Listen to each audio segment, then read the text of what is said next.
చురుకైన విద్యార్థులుగా అయి మంచి మార్కులతో పాస్ అయ్యేందుకు పురుషార్థం చేయండి. సోమరులైన విద్యార్థులుగా కావద్దండి. ఎవరికైతే రోజంతా మిత్ర సంబంధీకులు గుర్తుకొస్తూ ఉంటారో వారు సోమరులు. ఏమన్నారు బాబా? సోమరులు ఎవరు? మిత్ర సంబంధీకులు గుర్తుకొస్తూ ఉంటే వాళ్ళ ఆలోచనలోనే ఉంటే సేవ ఆలోచన, యోగం ఆలోచన ఉండకపోతే సోమరులే కదా. దాని ద్వారా సమయం వేస్ట్ అయిపోతుంది.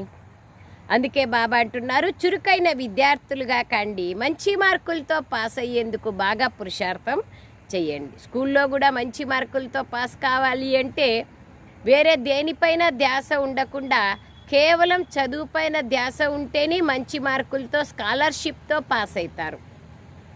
అందుకయ్యే ఇక్కడ కూడా అంతే, చదువుపైన పూర్తి ధ్యాస ఉంది, 4 సబ్జెక్టులపైన పూర్తి ధ్యాస ఉంది అంటే అప్పుడే మనం స్కాలర్షిప్తో మంచి మార్కులతో పాస్ అవుతాం.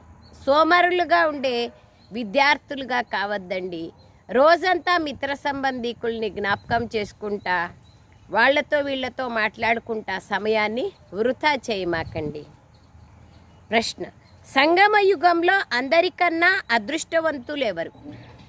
జవాబు: ఎవరైతే తమ తనువు, మనసు, ధనాన్ని, సర్వస్వాన్ని సఫలం చేసుకుంటారో లేదా చేసుకున్నారో వారు అందరికన్నా అదృష్టవంతులు. ఎందుకంటే ఇన్ రిటర్న్గా బాబా తప్పకుండా రిటర్న్ ఇవ్వాలి కదా.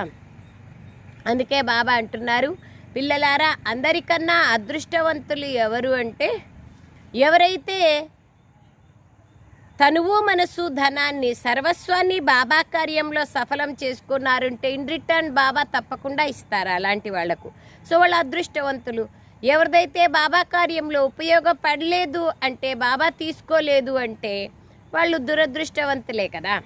కొందరు చాలా దురదృష్టవంతులుగా ఉంటారు. అప్పుడు వారి భాగ్యంలో లేదని అర్థమవుతుంది. పాపం చేస్తా లేదు అంటే, ఏదో ఒక కర్మబంధనంలో ఇరుకపోయినారు అంటే పాపం అదృష్టం లేదు, ఏదో కర్మబంధనం ఉంది అని అర్థం.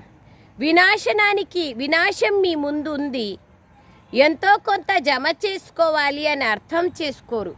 వినాశం సముఖంగా ఉంది, ఎంతో కొంత జమ చేసుకుంటేనే భవిష్యత్తు తయారవుతుంది. తండ్రి ఇప్పుడు సముఖంగా ఉన్నారు, మన సర్వస్వాన్ని సఫలం చేసుకోవాలి అని అదృష్టవంతులైన పిల్లలు అర్థం చేసుకుంటారు.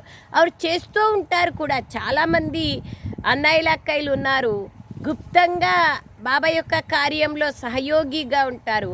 భలే కనిపించకపోయినా